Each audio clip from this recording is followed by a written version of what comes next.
Now this session 4 is about communication cycle and importance of feedback.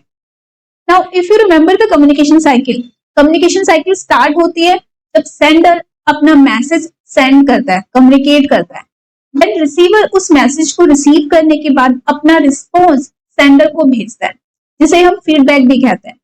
तो sender को जब अपने मैसेज का फीडबैक मिल जाता है तब एक कम्युनिकेशन साइकिल कंप्लीट हो जाती है, और ये कम्युनिकेशन साइकिल तब तक कंटिन्यू रहती है जब तक सेंडर एंड रिसीवर को एक दूसरे का फीडबैक मिलता रहता है, और जैसे ही फीडबैक मिलना बंद होता है वैसे ही कम्युनिकेशन भी स्टॉप हो जाता है।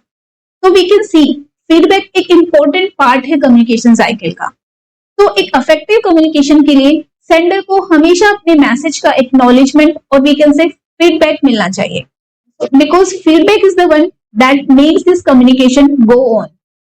Now depending on the response, जो भी वर्ड्स फीडबैक में यूज हुए हैं उसके अकॉर्डिंग फीडबैक को डिफरेंट कैटेगरीज में डिवाइड किया जा सकता है। उसमें से एक कैटेगरी है positive feedback.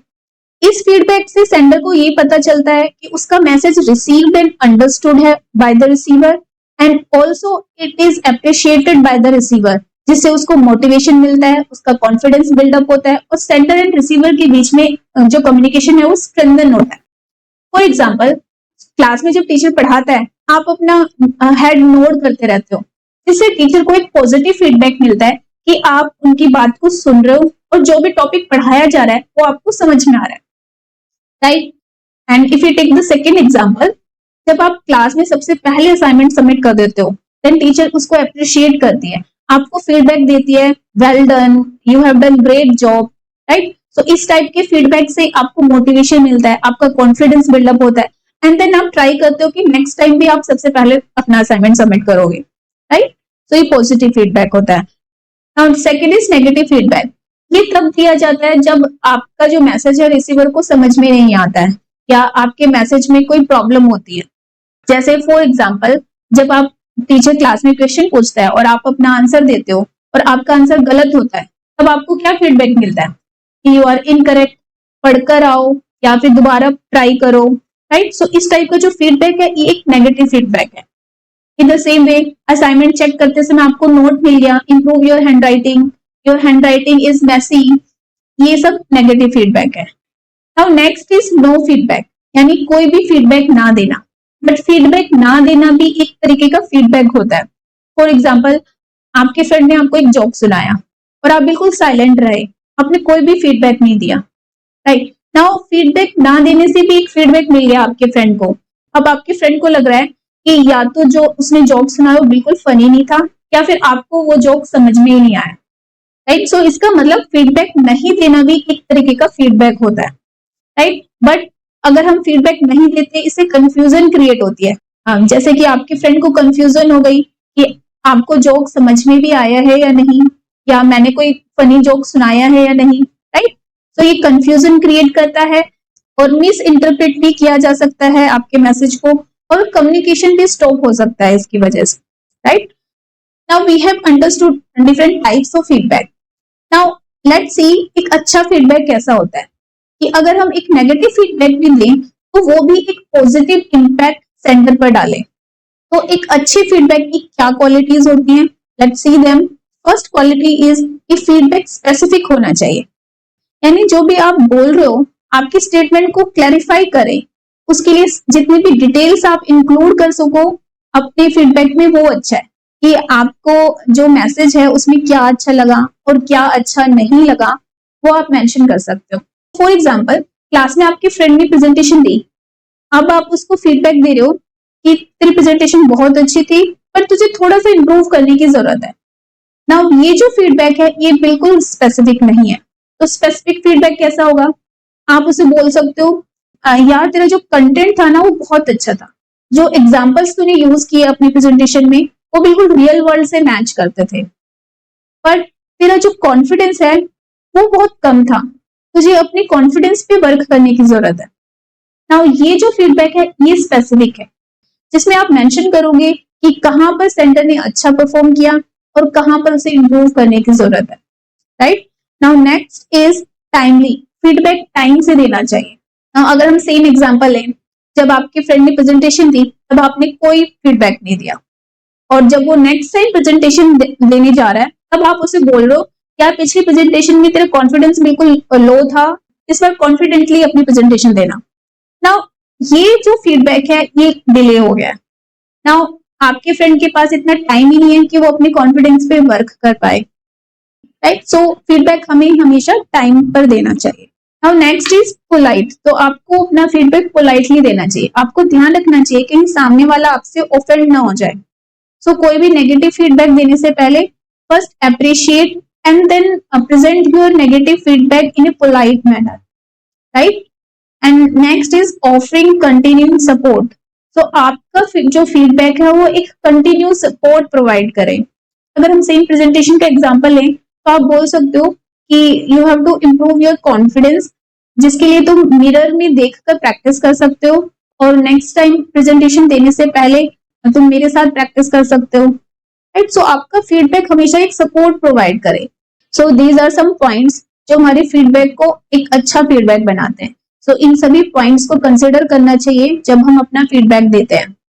Now next is importance of feedback. So feedback आप पॉजिटिव दो या फिर नेगेटिव दो, बट फीडबैक देना जरूरी होता है। Let's see why it is important. First is it validates effective listening. Feedback है वो ये बताता है कि आपका जो मैसेज है उसे रिसीव्ड एंड अंडरस्टूड कर लिया रिसीवर ने, राइट। एंड सेकेंड इज ये मोटिवेट करता है। तो अच्छा फीडबैक हमेशा सेंडर को मोटिवेट करेगा, जो भी वो कम्युनिकेट कर रहा है उसे कंटिन्यू करने में। और अगर उसने कुछ अच्छा परफॉर्म किया है या फिर अच्छा काम किया है तो उस काम को वो कंटिन्यू कर सकता है। कॉन्फिडेंस बिल्डअप होता है जिसकी वजह से सेंडर एंड रिसीवर के बीच में अच्छे रिलेशनशिप बिल्डअप होता है। Next is it is always there. So ऐसा तो पॉसिबल है ही नहीं कि फीडबैक ना दें, because no feedback is also a type of feedback. So feedback हमेशा रहता है। And next is it boost learning. जैसे क्लास में जब तुमने बहुत अच्छी रीडिंग की देन टीचर ने फीडबैक दिया तुमने बहुत अच्छी रीडिंग की है, well done, but you need to use expressions in your voice. Now इससे आपको मोटिवेशन मिला, अब आप अपने एक्सप्रेशंस पर भी काम करने लगे, राइट। सो इससे आपको कुछ सीखने को मिला, आपने कुछ लर्न किया, राइट। इन द सेम वे जितनी भी कंपनीज एंड ऑर्गेनाइजेशंस होती हैं वे कस्टमर रिव्यूज को देखते रहते हैं जिसके अकॉर्डिंग वे अपने प्रोडक्ट्स एंड सर्विसेज को इम्प्रूव करती हैं, राइट। सो फीडबैक हमेशा लर्न करने में हेल्प करता है जिसकी वजह से जो परफॉर्मेंस होता है सेंडर का वो इम्प्रूव होता है, right. Now let's C barriers of communication, which means obstacles जिनकी वजह से हम इफेक्टिवली कम्युनिकेट नहीं कर पाते। But before that let's see effective communication होता क्या है। इफेक्टिव कम्युनिकेशन का मतलब होता है कि जिस वे में आप कम्युनिकेट करना चाहते हो रिसीवर ने भी मैसेज को उसी वे में लिया है, यानी जो मैसेज आप शेयर करना चाहते हो वही मैसेज रिसीवर ने भी रिसीव किया है। बट समटाइम्स हम इफेक्टिवली कम्युनिकेट नहीं कर पाते हैं। फॉर एग्जाम्पल आपको अपने फ्रेंड से किसी प्रोजेक्ट पर डिस्कस करना था तो आपने अपने फ्रेंड से बोला कि ब्रेक में तुम मुझसे बास्केटबॉल कोर्ट में मिलना। नाउ ब्रेक के टाइम में आपके फ्रेंड को कंफ्यूजन हो जाती है क्योंकि आपके स्कूल में 2 बास्केटबॉल कोर्ट हैं, कौन से बास्केटबॉल कोर्ट में आप मिलोगे अब उसे ये समझ नहीं आ रहा। नाउ इस कंफ्यूजन का रीजन क्या है, आपने अपने मैसेज को इफेक्टिवली कम्युनिकेट नहीं किया, आपने कंप्लीट इंफॉर्मेशन अपने फ्रेंड को नहीं दी, राइट। तो दिस मीन्स इफेक्टिव कम्युनिकेशन वो होता है जो कंप्लीट मैसेज प्रोवाइड करे। सो इसी तरीके से इफेक्टिव कम्युनिकेशन के बहुत सारे प्रिंसिपल्स होते हैं, हमें उन सभी प्रिंसिपल्स पर फोकस करना चाहिए जब हम कम्युनिकेट करते हैं। ना वो प्रिंसिपल्स क्या हैं, वो सभी प्रिंसिपल्स 7 C's में बताए गए हैं। तो अगर हम इन 7 C's को फॉलो करें तो हम अपने मैसेज को इफेक्टिवली कम्युनिकेट कर पाएंगे। लेट्स सी ये 7 C's क्या है। First C stands for clear. आपका मैसेज बिल्कुल क्लियर होना चाहिए, उसमें बिल्कुल क्लैरिटी हो, कोई कंफ्यूजन ना हो, तो कोई जार्गन मैसेज ना हो। एग्जाम्पल के लिए आप अपने फ्रेंड को मैसेज कर रहे हो कल जो क्लास में होना है उसके लिए तुम वो चीज ले आना। नाउ इस मैसेज में कुछ भी क्लियर नहीं है कि कल क्या होने वाला है और आपके फ्रेंड को क्या लेकर आना है। सो क्लियर मैसेज होगा कल जो साइंस प्रोजेक्ट का ग्रुप प्रेजेंटेशन है उसके लिए तुमने जो पोस्टर बनाया था वो लेकर आ जाना। नाउ इस मैसेज में क्लियरली आपने अपनी बात कन्वे करी है, right. So your message should be clear. Now next is concise. This means जितने कम शब्दों में और सिंपल वर्ड्स में आप अपनी बात को शेयर कर पाओ उतना ही आपका कम्युनिकेशन इफेक्टिव होता है।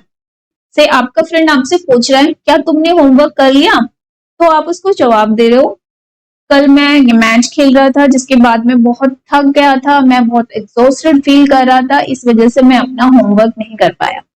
और यहाँ पर आपको इतनी स्टोरी बताने की जरूरत नहीं है, आपको सिंपली ये कहना चाहिए कि कल मैं बहुत थका हुआ था इसलिए मैं होमवर्क नहीं कर पाया।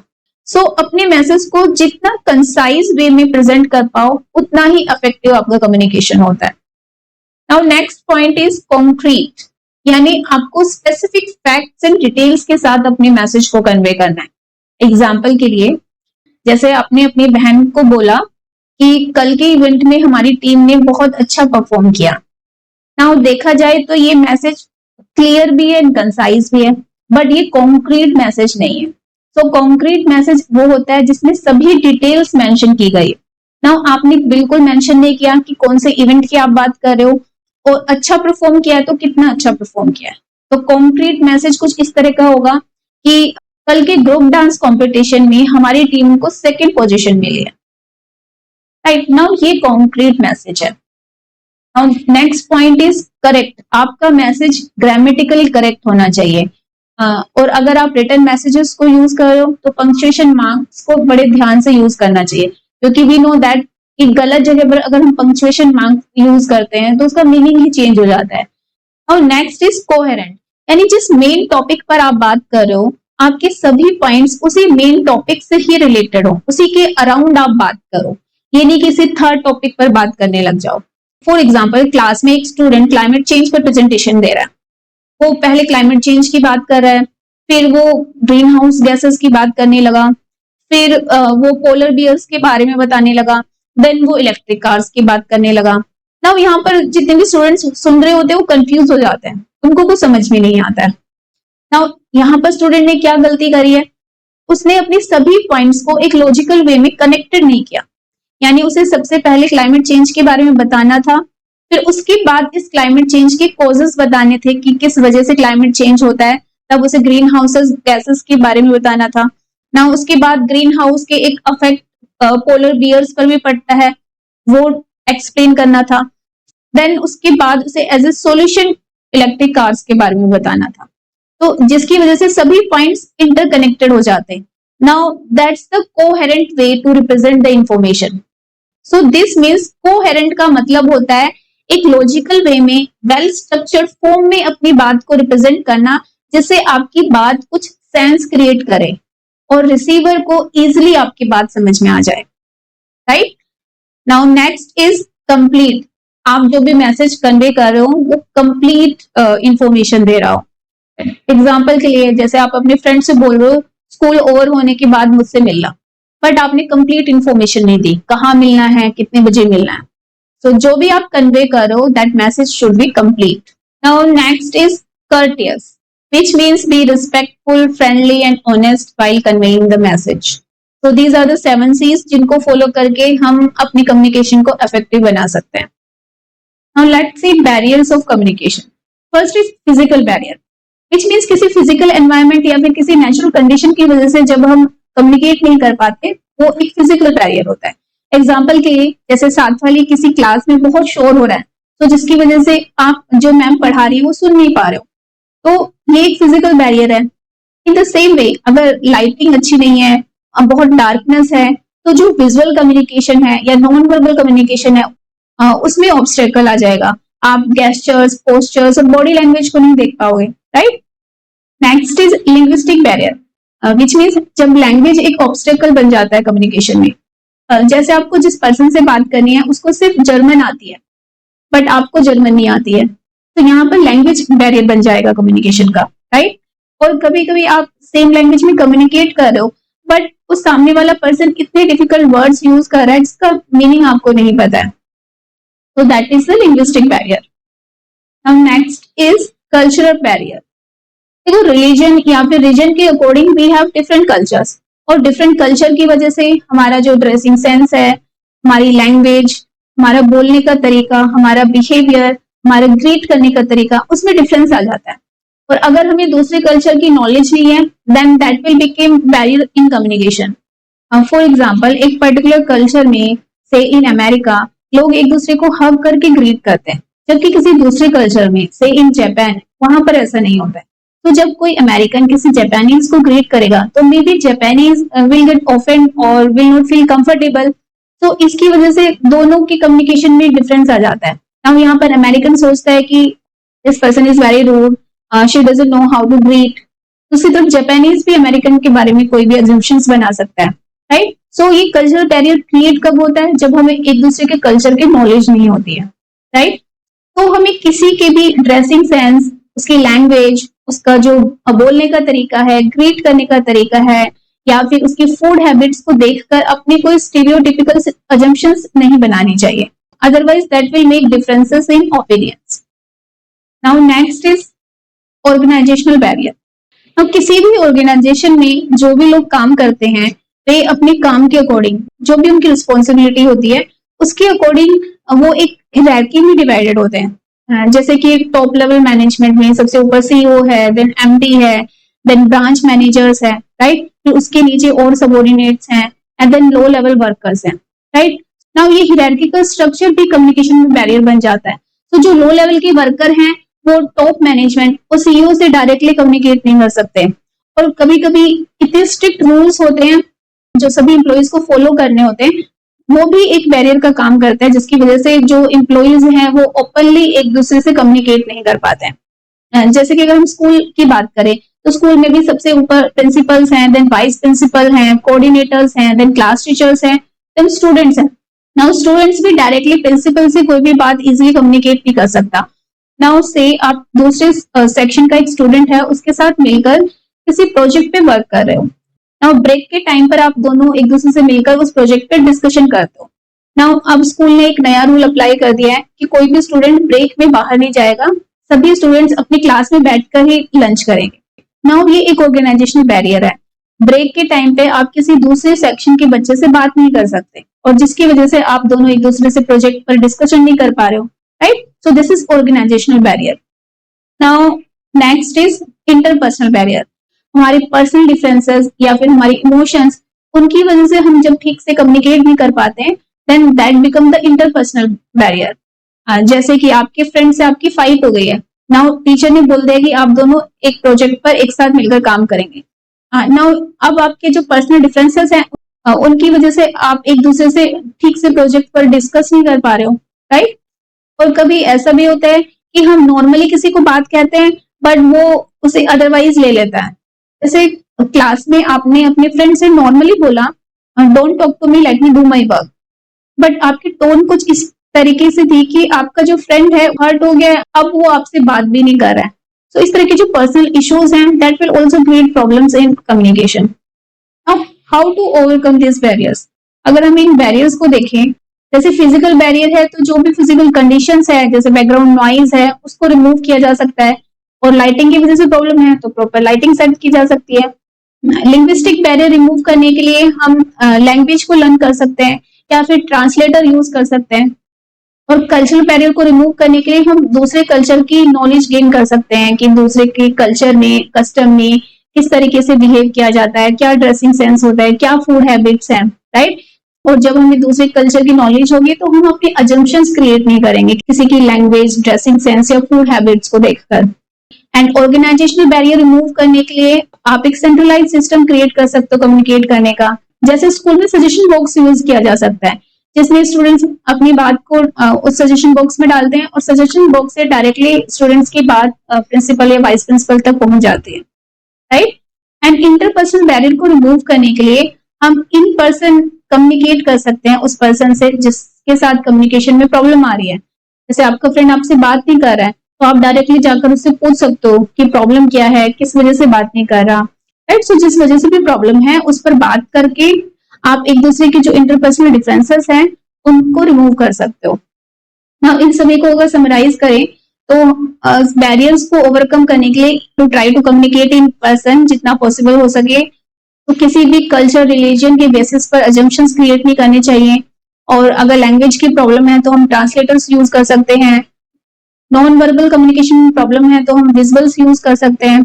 और अगर हमारे ओपिनियंस भी डिफरेंट हैं तब भी हम एक दूसरे के साथ रिस्पेक्टफुल रहें, एक दूसरे के ओपिनियंस की रिस्पेक्ट करें, राइट। और try to use simple language.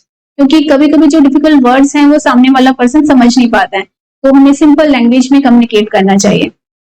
Now next session is about parts of speech.